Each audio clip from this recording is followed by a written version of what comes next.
So let's start this first section, Jen, with defining what is dementia. Well, it's super scary for one reason, is that it's the 7th top killer of humans. Mm-hmm. So when we looked at the list of the top killer of humans, and we've already talked about probably the top 3, right? Yeah. Heart disease, cancer, metabolic disease related things. Alzheimer's is on the list, or dementia's on the list.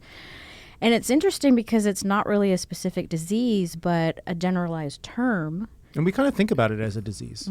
Yeah. But it's not accurate. Right. It's just a generalized term to really describe the impaired ability to remember things, or make decisions, or think. You know, when you think of somebody with dementia or Alzheimer's, you know, maybe they can't recognize their loved ones that they used to, but the impact, and I think the reason why it's so deadly is because it impairs your activities of daily living. So, you know, you fall more, and you kind of lose. You wander and get lost. And you don't eat. You forget to take your medicine. Yeah. And dying from something trivial. Yeah. And it's different than normal age-related memory loss. So talk about that. Well, you know, all of us have probably had grandparents that, you know, maybe they can't remember why they walked into a room, or they've lost their keys a number of times, or they can't find their way back home.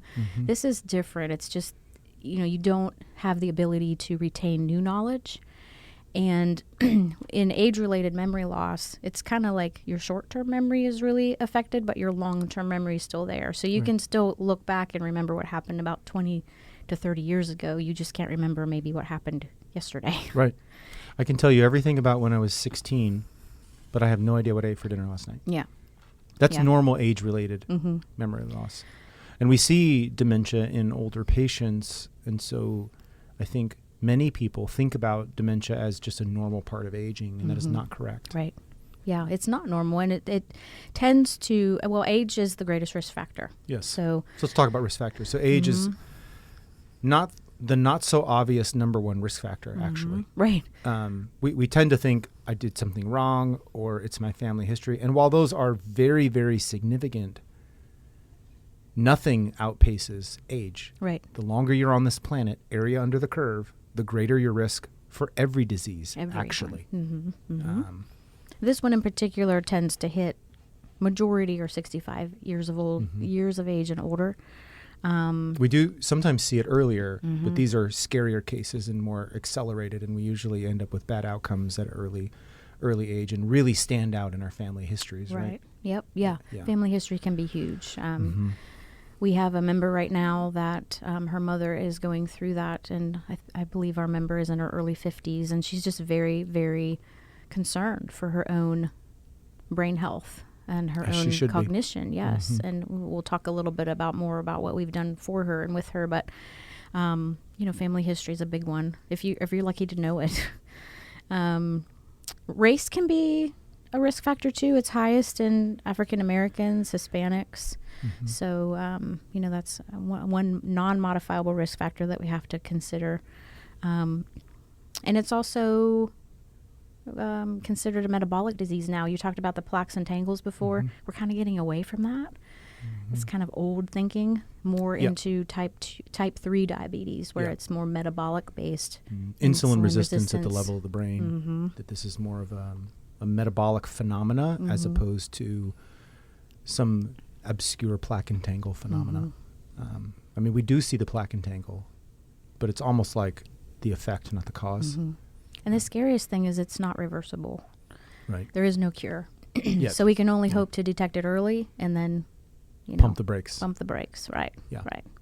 Yeah. I mean, we are very offensive minded. We preach that gospel of you've got to be on offense if you want to live a long time and have a high quality of life. You cannot sit back and play defense. You cannot be passive with your health. But even with heart disease, if you survive a cardiac event, you can then go on offense and in a lot of instances live kind of a normal life and long and fruitful and full of vitality, assuming you survive and assuming there isn't a lot of heart cell death. Dementia is unique in that there is no play other than catching it early and throwing all of your resources to slow down or halt the progression. There is no mechanism known to reverse. Right. Whereas you go into the cath lab with a 99% blockage, you walk out 8 hours later with 85 or greater percent patency. Like, this is a different beast, which is, to your point, as you began with, this is uniquely scary. Yeah. And the effect on the families, you know, the families that care for people that have this condition.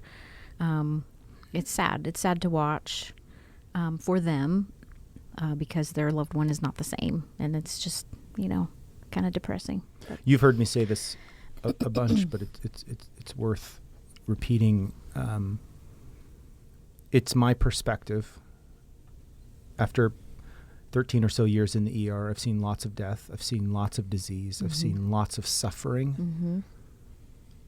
To me, I've lost loved ones from cancer. There is just, Alzheimer's hits differently. yeah. It's the cruelest disease I've ever seen.